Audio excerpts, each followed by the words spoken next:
The wind cut through downtown like a living thing, carrying December's cruelty in sharp, measured breaths. Marcus Webb sat in his car outside the all-night diner, hands wrapped around a cooling cup of black coffee, watching the snow accumulate on the windshield like tiny erasers attempting to wipe away the night. At 42, he'd become an expert at solitude, the quiet kind that masquerades as peace, the absence that wears the mask of choice. Christmas Eve meant nothing to him anymore. That was the thing people never understood about loneliness.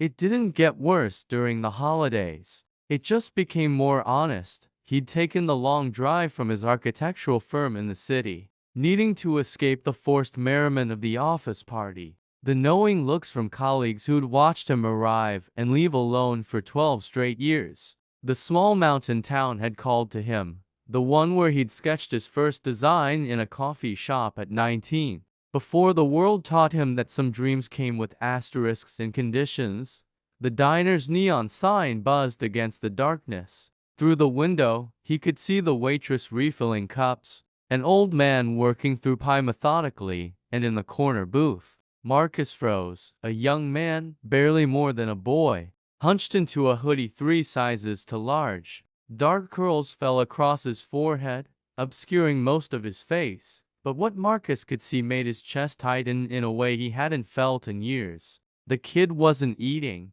wasn't doing anything but staring at cold coffee as though it held the answers to everything. Without deciding to, Marcus found himself moving. The bell above the diner door chimed, announcing his arrival. The warmth hit him immediately, a contrast so stark it stung. He slid into the booth across from the young man, uninvited, unsure why his body had made this choice before his mind could counsel against it.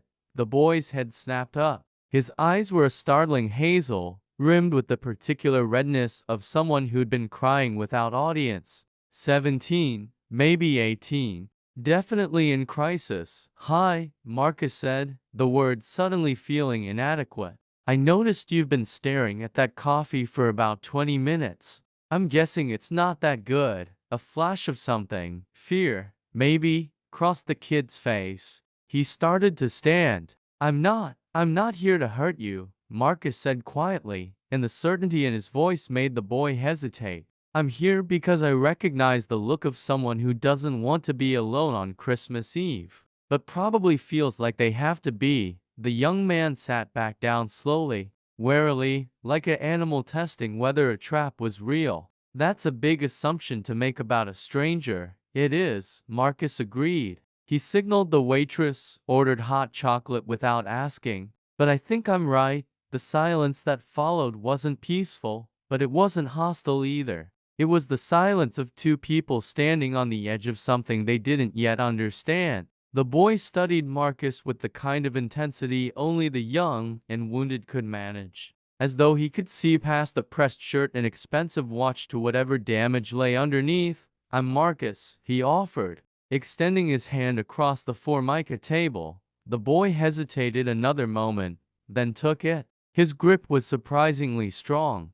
Jamie Castellanos." "It's nice to meet you, Jamie Castellanos." The hot chocolate arrived. Jamie wrapped his hands around it like it was life itself, and Marcus watched him take a small, careful sip. The tension in his shoulders dropped fractionally.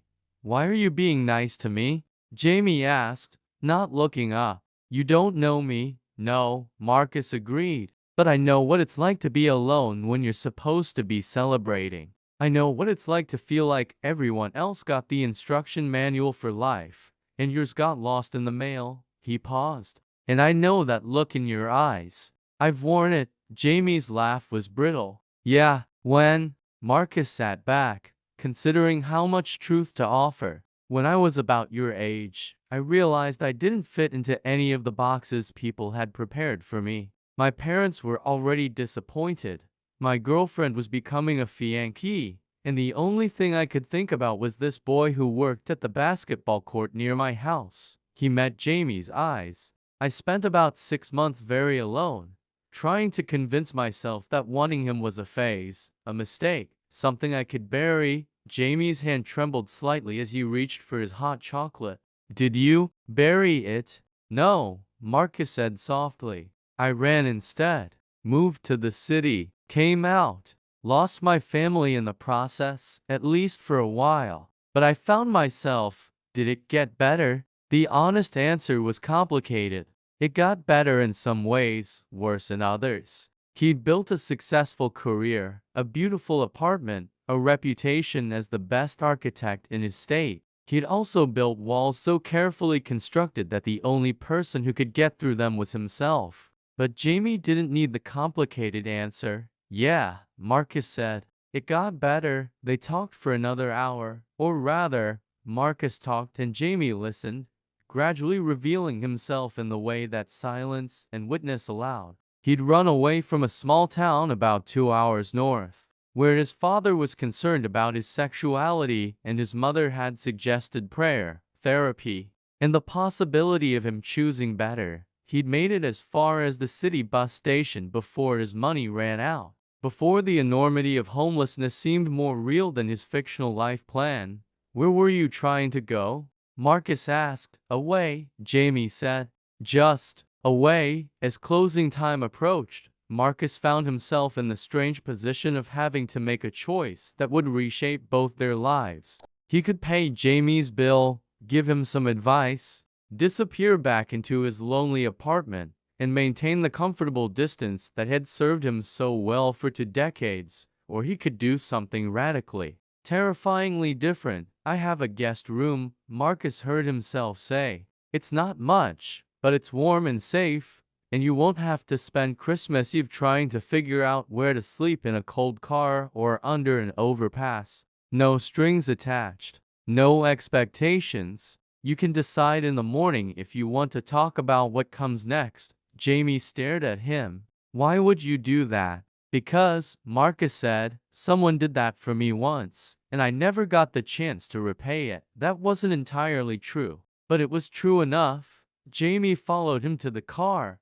a small act of trust that felt monumental in its significance. The drive to Marcus's rented cabin took 15 minutes, moving through streets draped in snow and silence. Jamie fell asleep against the window, his curls pressed against the glass, looking younger and more vulnerable in unconsciousness. Marcus didn't wake him until they'd arrived. He led the boy through the front door, showed him to the guest room with its quilted bed and soft lamp. Jamie stood in the doorway like he might vanish if he moved too quickly. Merry Christmas, Marcus said quietly. Merry Christmas, Jamie echoed. And it was the first time all evening that the words seemed to carry any meaning at all. Jamie woke to sunlight and the smell of coffee. For a moment, just one perfect moment, he thought he dreamed the entire night. That he was still in his car at the bus station, or worse, sleeping on a bench somewhere, freezing. Then he felt the weight of the quilted blanket, the softness of the pillow under his head, and memory crashed back. He'd run away. He'd accepted help from a stranger. He'd slept in a safe bed. The house was quiet. Jamie moved through it carefully, as though too much noise might shatter whatever strange spell had trapped him in this pocket of generosity. The kitchen was small but full of character. Paintings on the walls that he recognized as original. His high school art teacher had talked about understanding a space through its creator's choices. Plants in the window, a record player on one shelf. Marcus sat at the kitchen table with architectural drawings spread across its surface, sketching something with intense focus. He looked different in daylight, less like a stranger who'd taken him in and more like a person with an actual life. There was a softness around his eyes, though, something vulnerable that his professional appearance tried to hide. Morning, Marcus said without looking up. Sleep okay? Yeah, Jamie said quietly. Like, really okay. I haven't slept that well in months. Marcus finally looked at him. His expression was careful, neutral in a way that felt rehearsed. I'm glad. There's coffee, juice, and I could make eggs if you're hungry. I can make breakfast, Jamie offered, surprising himself. I mean, if you want, it's the least I can do. You don't have to. I know, Jamie interrupted. I want to. Something shifted in Marcus's expression, surprise, maybe, or recognition. He closed his drawing pad and gestured to the kitchen. Cooking felt holy in its ordinaries. Jamie found eggs, butter, bread, and moved through the small space with surprising confidence. He'd always loved cooking, ever since his mother had taught him to make tamales when he was small. Back when she'd still looked at him like he was her favorite person in the world. "You're good at this," Marcus observed from the table, watching with an intensity that made Jamie feel simultaneously seen and unsafe. "My mom taught me," Jamie said, keeping his voice steady. Before he didn't finish the sentence, Marcus didn't push. They ate breakfast together, and it felt significant in a way Jamie couldn't articulate. They didn't talk much, just quiet observations about the weather, the town, Marcus's work. He was an architect, he explained, currently working on a boutique hotel development that was giving him fits because the city wanted modern while the historic district demanded preservation. It was boring adult stuff, probably, but Jamie found he didn't mind listening. The day unfolded in a strange, gentle rhythm. Marcus suggested a walk through the snowy town, and Jamie agreed because the alternative was to sit with his own thoughts, which felt increasingly dangerous. They moved through streets decorated with garland and lights, and Marcus pointed out buildings, explaining their architecture with the enthusiasm of someone who'd found their life's purpose. "This one's from 1923, he said,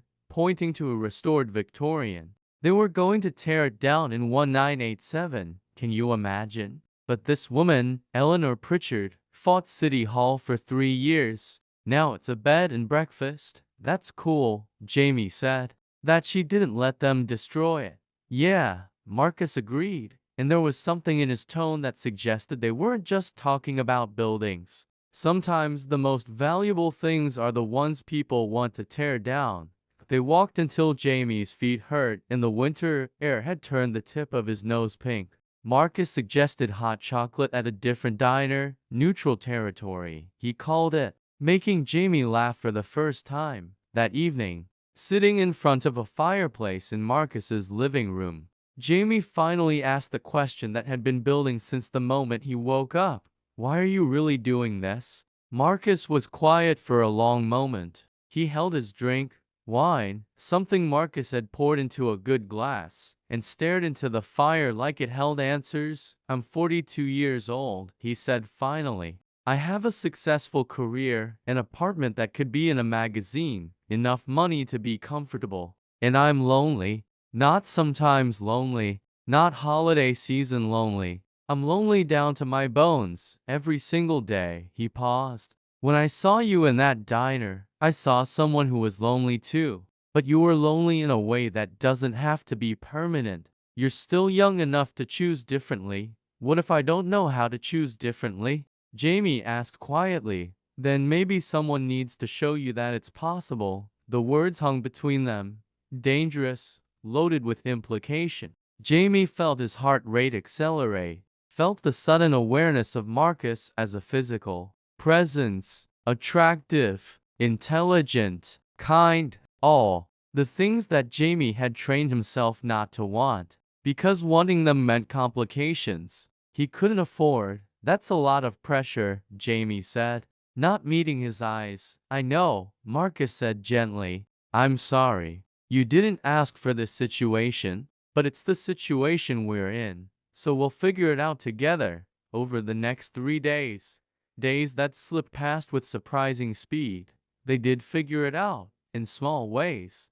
Jamie told Marcus about his childhood, his coming out to his father in a moment of desperation that he immediately regretted. Marcus listened without judgment, asked questions that seemed to genuinely matter, and didn't try to fix anything. He called his office and took a week off. They fell into a rhythm, mornings with coffee and architectural discussion, afternoons exploring the town, evenings with cooking and conversation, and the careful negotiation of proximity that was becoming increasingly difficult to manage. Jamie could feel himself changing. The fear was still there. The fear of being vulnerable, of being rejected, of this being some kind of complicated game he didn't understand. But underneath it, something else was growing. Trust, belonging, the terrifying possibility of hope. On the 4th night, They were cooking dinner together when their hands touched, reaching for the same pot. Instead of pulling away immediately,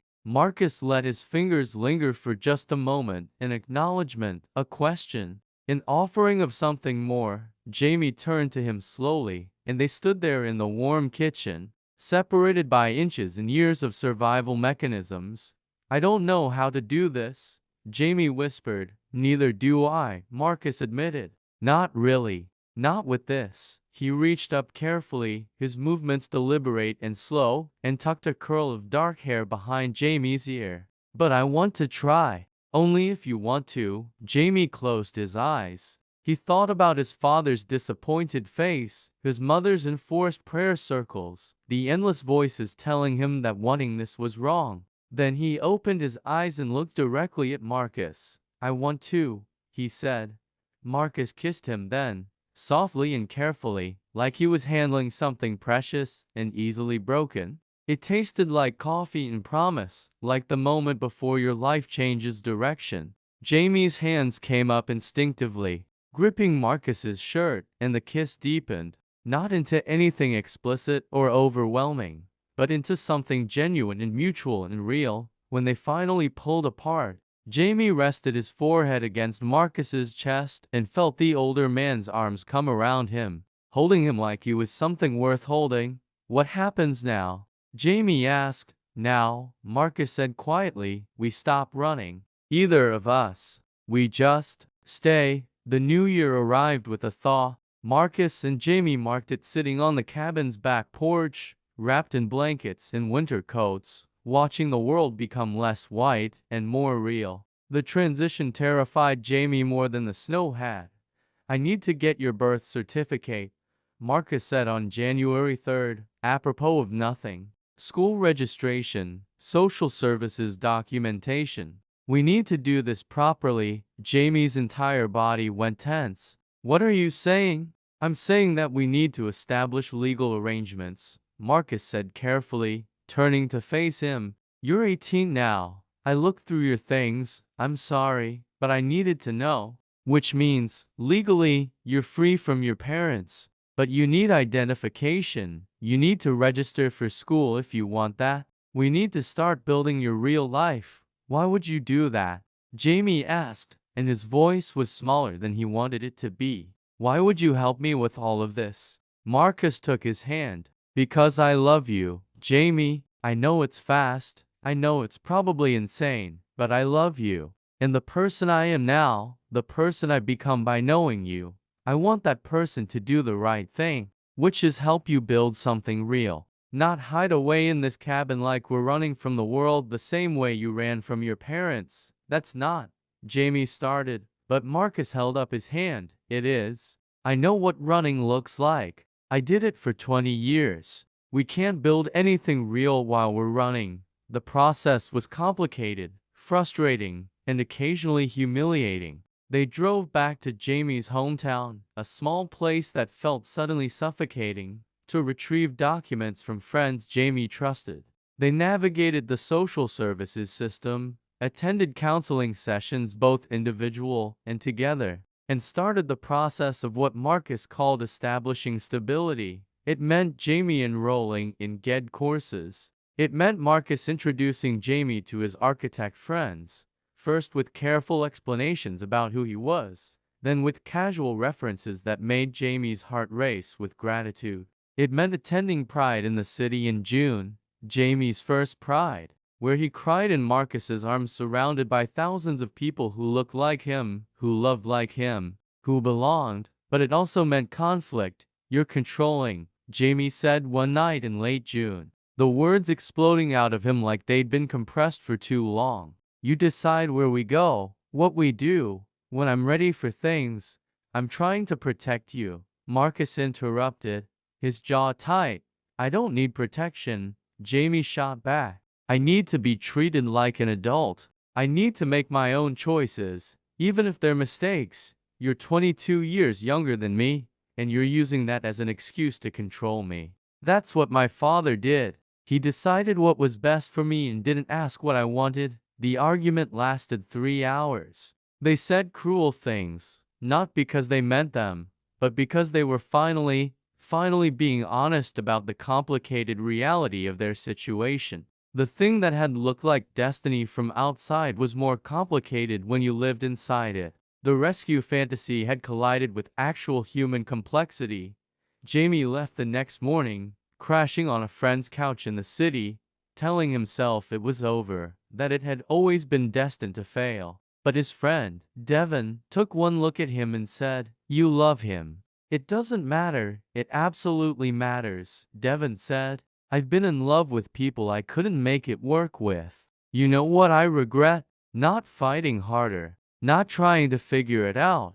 Giving up because it was hard." Jamie called Marcus 2 days later. "I'm sorry," they both said simultaneously. Then laughed at the absurdity. They met at a coffee shop in neutral territory and talked for 5 hours. About boundaries. About the age difference and what it meant and didn't mean. About Marcus's tendency to protect and Jamie's need for autonomy. About how they could be adults together instead of parent and child. "I want you to go to college," Marcus said. "Your choice. Whatever you want to study. I'll help pay, but you're choosing it. You're doing the work. I'm your partner, not your guide. And I need to be able to make mistakes," Jamie said, "and not have you treat them like validation of me not being ready." "Okay," Marcus said. Okay. Jamie was surprised at how easily Marcus gave ground. "You're right," Marcus said quietly. "I've been scared. When you ran away that first time, I realized something could take you away from me again. So I was trying to, I don't know, build such a good life that you wouldn't want to leave." Jamie reached across the table and took his hand. "I'm still here. I'm choosing to be here. That's harder, actually. The choosing part. It would be easier if you were forcing me." "I know," Marcus said. "Believe me, I know." The next 2 years were better. Not perfect. They had bad days, difficult days, days when the relationship felt too hard or too strange. But they were also full of real moments.